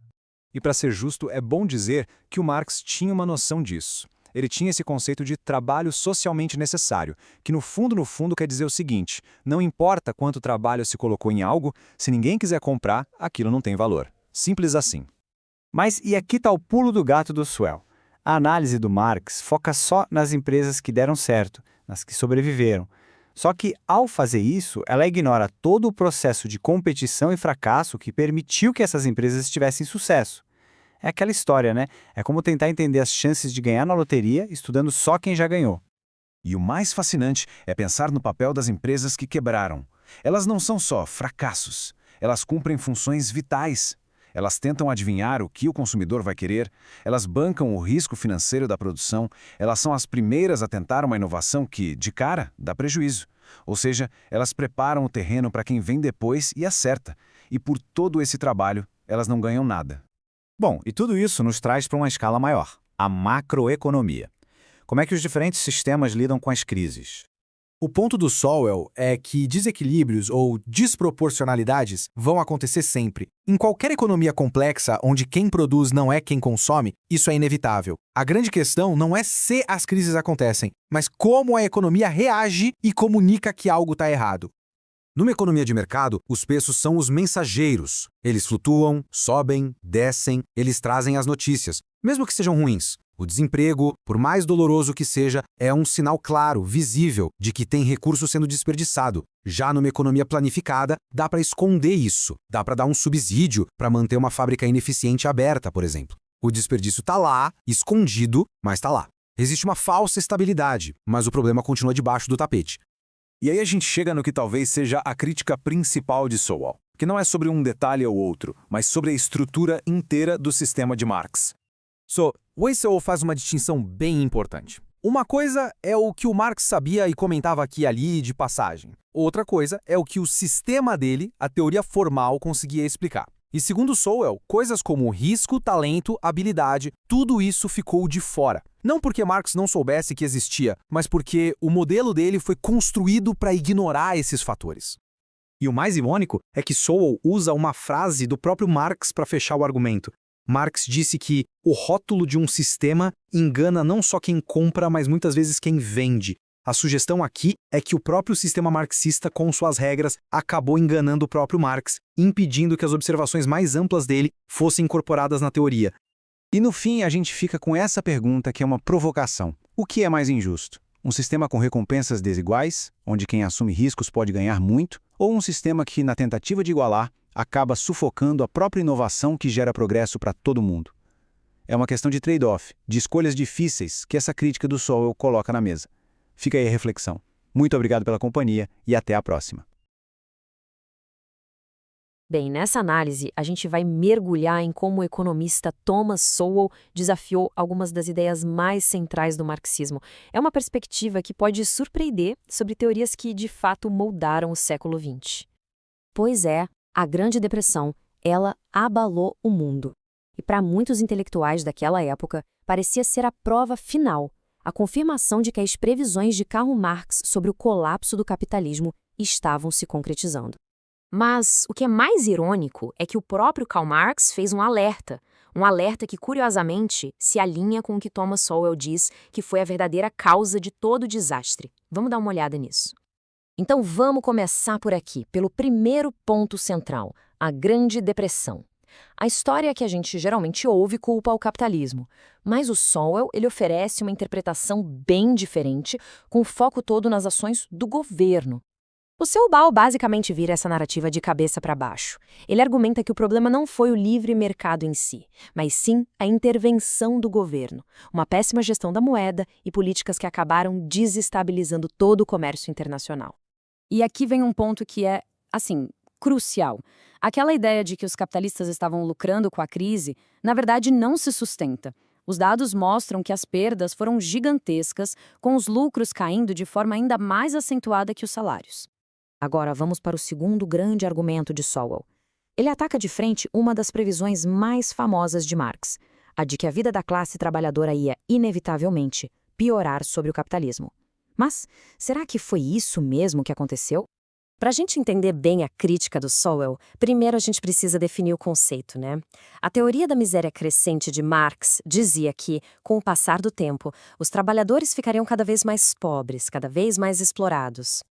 Só que aí o Sowell aponta para os dados históricos e mostra uma realidade bem diferente. A fatia dos trabalhadores na renda nacional não diminuiu. E mais, conceitos como o capital humano, ou seja, o conhecimento, as habilidades de cada um, e a posse de capital via fundos de pensão mudam completamente esse cenário. E esse é um exemplo que, ilustra isso de uma forma muito forte. Sowell cita estimativas que mostram que os trabalhadores nos Estados Unidos, por meio de seus fundos de pensão e outros investimentos, na verdade possuíam uma parcela maior dos meios de produção do que os trabalhadores na Iugoslávia comunista. Isso desafia diretamente a ideia de desapropriação. Ok, então a gente sai um pouco do campo puramente econômico e entra agora numa discussão mais filosófica. Sowell analisa o conceito de alienação e argumenta que essa ideia, que parece inofensiva, pode ter consequências bem perigosas no mundo real. Pode, inclusive, abrir caminho para a tirania. Então, o que seria essa tal de alienação? Basicamente, é a ideia de que um intelectual, um observador externo, poderia entender as verdadeiras necessidades de uma pessoa melhor do que a própria pessoa. E é aqui que o Sowell detalha o perigo. Ele descreve uma lógica em 3 passos. Primeiro, esse observador externo define quais são os interesses reais das pessoas. Segundo, as escolhas que as pessoas de fato fazem são descartadas como sintoma de alienação. E terceiro, isso acaba criando uma justificativa moral para o controle totalitário. E o mais impressionante é que isso não foi uma interpretação que veio depois. Não, foram os próprios Marx e Engels que argumentaram que aquilo que as pessoas comuns chamavam de liberdade era, na verdade, uma forma de se auto-escravizar. Mas a história real, ela parece contar uma coisa bem diferente. Sowell nos lembra daquele fenômeno de votar com os pés. Milhões de pessoas arriscando absolutamente tudo para fugir de regimes comunistas e ir em direção a nações capitalistas. As ações delas falam muito mais alto que qualquer teoria. No fim das contas, o ponto é este. Na vida real, as pessoas fazem escolhas, fazem trocas. Algumas podem preferir um salário maior, mesmo que isso signifique menos autonomia. Outras podem preferir o contrário. O conceito de alienação para Sowell simplesmente ignora essa realidade complexa das decisões de cada um. E tudo isso nos leva ao pensamento final, a grande conclusão da análise de Sowell, que amarra todas essas críticas de uma forma bem contundente e deixa a gente com uma reflexão profunda. Para Sowell, a ironia final e é uma ironia trágica. Ele argumenta que foram as próprias ideias de Marx e Engels, que em teoria buscavam a liberdade, que na prática levaram à perfeição da escravidão e da desumanidade em regimes totalitários pelo mundo. E assim, a análise de Sowell nos deixa com uma pergunta que ecoa até hoje. Uma pergunta fundamental. Afinal, qual visão deveria moldar a sociedade? A de um observador externo que define os interesses reais dos outros? Ou a das próprias pessoas com suas escolhas e prioridades individuais? Marxismo. A gente ouve essa palavra o tempo todo, né? Mas e as consequências práticas dessa filosofia? O que acontece quando a teoria vira realidade? É exatamente essa questão que o economista Thomas Sowell levanta. E a análise dele, olha, é forte. A gente vai mergulhar nos escritos dele para entender por que, na visão de Sowell, essa é uma ideia perigosa. Então, vamos direto ao ponto. Será que uma filosofia, um conjunto de ideias, pode ser de fato perigosa? Para Thomas Sowell, a resposta é um sonoro sim. E para ele, o marxismo é talvez o maior exemplo disso. E olha, a tese dele já começa polêmica para dizer o mínimo. Sowell chega a afirmar que uma falha central no pensamento marxista acabou ajudando a preparar o terreno para ninguém menos que Hitler. Peraí, como assim? A lógica dele é a seguinte: os comunistas alemães, inspirados por essa visão, teriam ajudado a derrubar o governo da época, a República de Weimar, e essa queda, abriu a porta para os nazistas. É uma acusação e tanto, né? Então, bora entender esse raciocínio passo a passo. Então, vamos para o primeiro ponto central da crítica do Sowell. Tudo começa com o jeito que o marxismo enxerga a história. A ideia de que a sociedade está sempre caminhando para frente, num progresso que não dá para parar. Sowell vai chamar isso de a ilusão perigosa da história. Para entender isso, pensa assim. Na visão de Marx, a história seria tipo uma metamorfose, como uma lagarta que inevitavelmente vira borboleta. É um processo que parece natural, que só vai numa direção e, claro, sempre para melhor. O problema, aponta Sowell, é que isso cria uma sensação de que o futuro já está escrito e que ele vai ser, sem dúvida nenhuma, melhor que o presente. Só que aí vem o pulo do gato de Sowell. Ele diz, espera aí, essa comparação com a natureza não cola. Por quê? Porque, diferente da lagarta, as sociedades humanas podem sim andar para trás, e muito. Esse retrocesso pode ser, desastroso e durar gerações, até séculos. Ou seja, para ele, o progresso não é de jeito nenhum uma garantia. E ele não fica só na teoria. Para mostrar isso de forma bem concreta, Sowell traz um exemplo histórico pesado. Depois da queda do Império Romano, demorou cerca de 1000 anos para o padrão de vida na Europa voltasse ao que era antes. Pensa nisso, 1000 anos de retrocesso. Tá, mas qual é o perigo real de acreditar nesse tal progresso inevitável? Segundo Sowell, o perigo é começar a pensar que nada pode ser pior do que a sociedade em que a gente vive. E foi exatamente essa mentalidade, ele argumenta, que levou os comunistas alemães a ajudar a derrubar o governo da época. Eles pensaram, qualquer coisa é melhor que isso. Só que eles aprenderam da pior forma possível nos campos de concentração nazistas, que sim, as coisas podiam ficar muito, mas muito piores. E Sowell aponta que um erro de cálculo bem parecido aconteceu lá na Rússia depois da queda do czar. Beleza, esse foi o primeiro ponto. Agora vamos para o segundo grande problema que o Sowell aponta no marxismo. E é um problema bem prático. Marx era ótimo em criticar o capitalismo, mas e depois? Como a sociedade comunista funcionaria na prática? Pois é, ele nunca detalhou isso. E aí entra essa citação do Sowell que é simplesmente matadora. Ele diz que essa recusa em dar detalhes foi na prática como assinar um cheque em branco para quem viesse depois.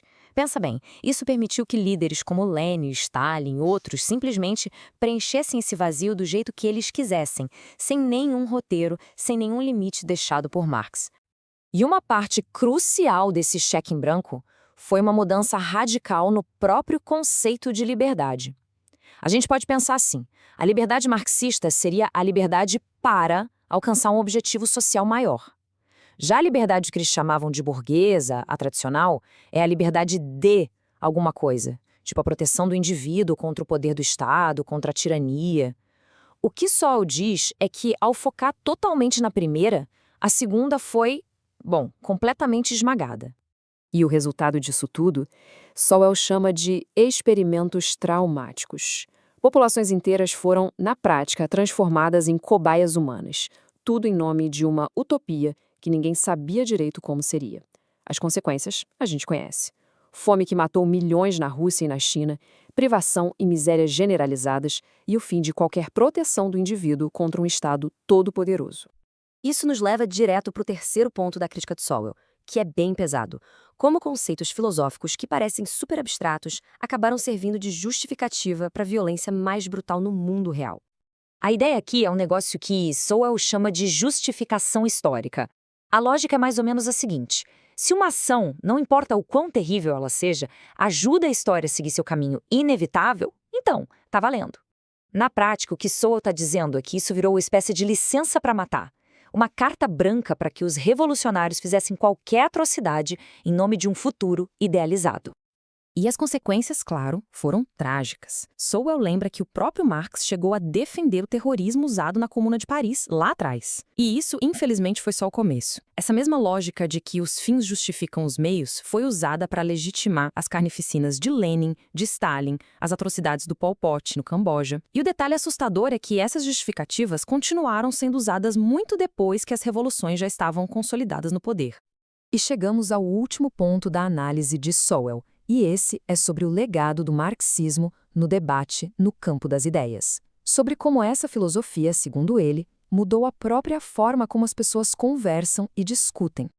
A lógica é mais ou menos essa. Para o marxismo, as ideias que uma pessoa tem não são, ideias. São só um reflexo da classe social dela. O que Sowell diz é que isso criou um atalho muito perigoso no debate. Em vez de discutir a ideia em si, a pessoa simplesmente desqualifica quem está falando, com base na sua suposta origem. Ah, você só pensa isso porque é burguês. Sowell vai mais longe. Ele chama isso de um processo anti-intelectual. E o passo a passo é bem simples. Olha só. Primeiro, você identifica uma visão que é contra a sua. Segundo passo, em vez de debater o argumento, você ataca a origem da pessoa, rotulando a ideia como, por exemplo, burguesa. Terceiro passo, você joga essa ideia na lata de lixo da história. E qual o resultado final? Você elimina a necessidade de pensar, de realmente lidar com a substância do argumento. E essa citação dele resume tudo perfeitamente. Grande parte do legado intelectual de Marx é um legado anti-intelectual. Basicamente, ele está dizendo que o marxismo ensinou as pessoas a simplesmente debochar de fatos e ideias de que não gostam, em vez de debater de verdade. E ele termina com uma pergunta retórica genial. Já foi dito que não se pode refutar um escárnio. E é verdade, né? Como é que se refuta um deboche? E o pior, na visão de Sowell, é que essa prática de debochar, de escarnecer, foi muito além dos marxistas. Esse método de ignorar ou ridicularizar ideias contrárias virou uma ferramenta política muito poderosa, porque ela permite que qualquer um que esteja no poder possa simplesmente ignorar críticas sem nunca precisar debater o mérito delas. Então, depois de passar por toda essa análise do Thomas Sowell, a gente volta para a nossa pergunta do começo, mas de um jeito diferente. Se as ideias realmente têm consequências no mundo real, como ele argumenta, qual o verdadeiro custo de uma ideia? Fica aí a reflexão. Olá! Hoje a gente vai mergulhar na história de como Vladimir Lenin, uma das figuras mais marcantes do século XX, pegou uma ideologia cujas previsões não estavam batendo com a realidade e resolveu adaptar a ideologia para que ela coubesse no mundo real. E essa citação do material de origem já dá o tom da nossa conversa. Ela serve como lembrete de que, quando uma ideologia ganha muita força, ela pode acabar se tornando meio que imune aos fatos, o que é um ponto central para entender a história de Lenin. Pois é, essa era exatamente a encruzilhada em que Lenin se encontrava. Ele herdou a teoria marxista, mas o mundo que ele via com os próprios olhos simplesmente não se encaixava no que a teoria dizia. Então, vamos entender como ele lidou com isso. Basicamente, Lenin tinha dois problemas gigantescos com o roteiro original de Marx, mais de 50 anos depois de ele ter sido escrito. A classe trabalhadora, em vez de ficar cada vez mais pobre, em muitos lugares estava melhorando de vida, e o capitalismo, longe de se autodestruir em crises sucessivas, parecia estar se fortalecendo. Isso forçou Lenin a recalcular a rota e adaptar a teoria para justificar uma revolução num cenário bem diferente do previsto. Então vamos lá. A primeira grande questão era o próprio comportamento da classe trabalhadora. A visão de Marx sobre o papel dela na revolução era uma, mas a de Lenin era radicalmente diferente. E aqui a gente vê uma virada de chave fundamental. Para Marx, a revolução seria um movimento de baixo para cima, nascido da própria experiência dos trabalhadores. Já Lenin inverteu essa lógica. Para ele, a revolução tinha que ser liderada por uma elite intelectual. E essa citação do próprio Lenin deixa isso bem claro, né? Ele basicamente argumentava que, se deixados por conta própria, os trabalhadores lutariam por coisas imediatas como salários melhores, o que ele chamava de consciência sindical. Eles não iriam, sozinhos, chegar à conclusão de que precisavam derrubar todo o sistema. Para isso, precisariam ser guiados. E claro, essa ideia de que uma vanguarda de elite precisava liderar a revolução teve consequências enormes para a visão de Lenin sobre política, governo e, principalmente, sobre a democracia. A lógica era prática. Na Rússia czarista, ser revolucionário era ilegal. O partido precisava operar em segredo. E como fazer eleições abertas, debates democráticos, se os membros mal podiam revelar suas identidades uns aos outros por segurança? Foi nesse contexto que ele chegou a chamar a democracia de brinquedo inútil e nocivo. O grande problema é que essa visão, que nasceu como uma necessidade tática na luta pelo poder, acabou se tornando uma característica permanente do regime depois que a Revolução venceu. E essa definição de ditadura, dada pelo próprio Lenin, mostra bem o resultado final. Um governo baseado na força bruta, sem limites legais. É um contraste gritante com a República Democrática que Marx e Engels tinham idealizado. Muito bem. Resolvido o problema do proletariado, Lenin ainda tinha que explicar a segunda grande falha da previsão de Marx. Por que o capitalismo continuava de pé e, aparentemente, mais forte do que nunca? A resposta dele foi a famosa teoria do imperialismo. A ideia era a seguinte: os países capitalistas ricos tinham tanto capital que não dava mais para investir tudo em casa. Então, eles exportavam esse dinheiro para países mais pobres, onde podiam explorar recursos e mão de obra, gerando superlucros. E aqui vem o pulo do gato. Com essa grana extra, eles podiam subornar seus próprios trabalhadores com melhores salários e condições, acalmando os ânimos e evitando a revolução. O fim da linha para Lenin seria a guerra entre essas potências pelo controle do mundo, o que finalmente levaria ao colapso do sistema. Para sustentar essa teoria, Lenin usou muitos dados da época. Mas o jeito que ele apresentou esses dados é que é o ponto-chave da questão. A tese central, lembrando, é que o dinheiro flui dos países industrializados para os não industrializados. Vamos ver, então, como Lenin organizou os números para provar seu ponto. Ele agrupou os investimentos em categorias continentais gigantescas. Ao colocar a América como um bloco só, por exemplo, ele misturava o investimento nos Estados Unidos, um país industrializado, com o investimento em países pobres da América Latina. Isso tornava impossível ver para onde o dinheiro estava realmente indo. Quando a gente olha para dados mais detalhados, a teoria dele não se sustenta. Este gráfico, baseado em dados posteriores, mostra um padrão histórico. Nações industrializadas investem de forma esmagadora em outras nações industrializadas. O mais curioso é que, segundo a fonte desse estudo, os próprios dados que Lenin usou na época já mostravam que a França e a Alemanha, por exemplo, investiam muito mais na própria Europa do que em suas colônias. E esse conflito entre a teoria e os dados nos leva a um último ponto cego fundamental na ideologia marxista-leninista, um ponto que a dura realidade de governar um país forçou o próprio Lenin a encarar. Depois de anos no poder, lidando com o caos administrativo, a fome e a ineficiência, Lenin percebeu tardiamente a importância vital das habilidades, da experiência e do conhecimento técnico, aquilo que hoje a gente chama de capital humano. As adaptações de Lenin foram cruciais para manter o marxismo vivo como uma ferramenta política. Mas elas levantam uma questão fundamental que fica no ar. Até que ponto uma teoria pode ser modificada e remendada antes de se transformar em uma coisa completamente diferente? Sabe aquela ideia que, no papel, parece simplesmente perfeita, mas que, na hora de colocar em prática, acaba levando um país inteiro ao caos? Pois é, hoje a gente vai mergulhar fundo na história de Lenin para ver exatamente como a visão teórica dele para a Rússia bateu de frente com a dura realidade do poder. E para guiar essa análise, vamos usar o material de Thomas Sowell. Então, o nosso caminho vai ser o seguinte. Primeiro, vamos entender a teoria que parecia tão promissora. Depois a gente vê a tentativa de aplicar isso na prática, as consequências devastadoras que vieram, a virada de chave forçada de Lenin e, no final, o que a gente pode aprender com tudo isso? Bom, tudo começa com uma teoria econômica. Antes mesmo de ter o poder nas mãos, Lenin tinha uma ideia muito clara de como o mundo funcionava. E era essa ideia que sustentava toda a esperança dele para o futuro.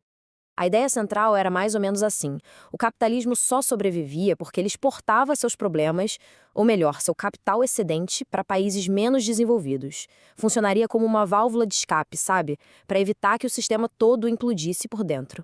Só que é aqui que a realidade começa a complicar as coisas. Os dados da época sobre os investimentos dos Estados Unidos contam uma história bem diferente. O dinheiro não estava indo para as nações subdesenvolvidas, como a teoria de Lenin previa. Muito pelo contrário, o capital fluía para outras potências industriais, como o Canadá e a Europa. Foi o primeiro grande sinal de que a teoria não batia muito bem com os fatos. Mas a teoria econômica não era o único ponto.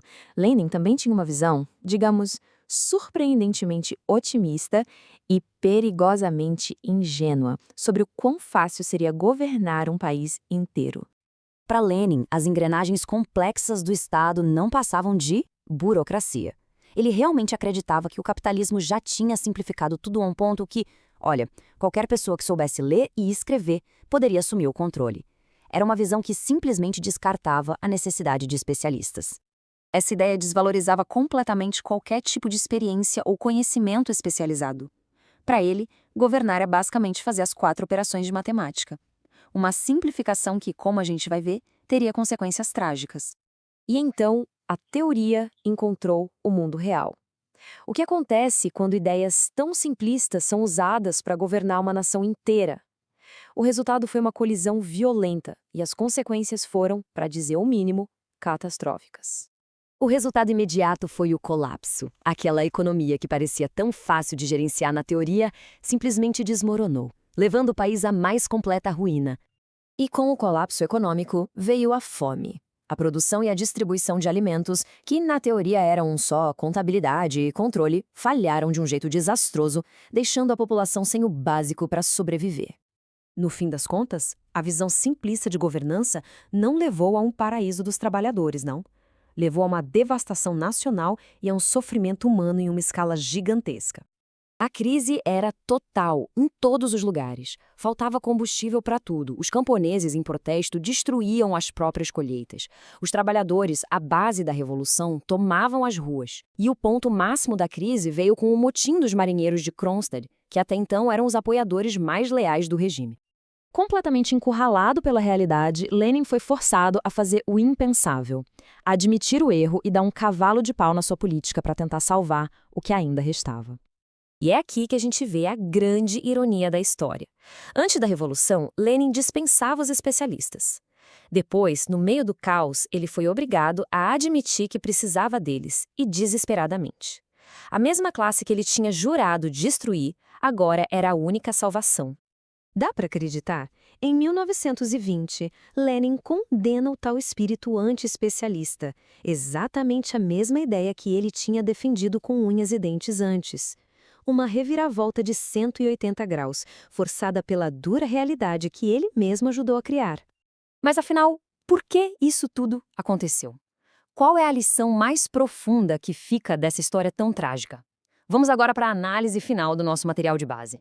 A grande questão, ao que parece, é que uma visão, por mais coerente e bonita que seja no papel, pode se tornar uma armadilha muito perigosa. A beleza da teoria, neste caso, acabou cegando seus seguidores para a brutalidade das suas consequências no mundo real. E essa é a conclusão que fica. A dedicação cega a uma ideia pode ser tão ou mais corruptora que a ganância por dinheiro ou poder. A busca por uma utopia abstrata pode levar a uma completa indiferença pelo sofrimento humano bem aqui, no mundo concreto. E isso nos deixa com uma pergunta fundamental, que vai muito além de Lenin: em que ponto uma visão poderosa deixa de ser uma inspiração e se transforma num perigoso ponto cego? Uma questão para a gente refletir. Obrigada pela companhia.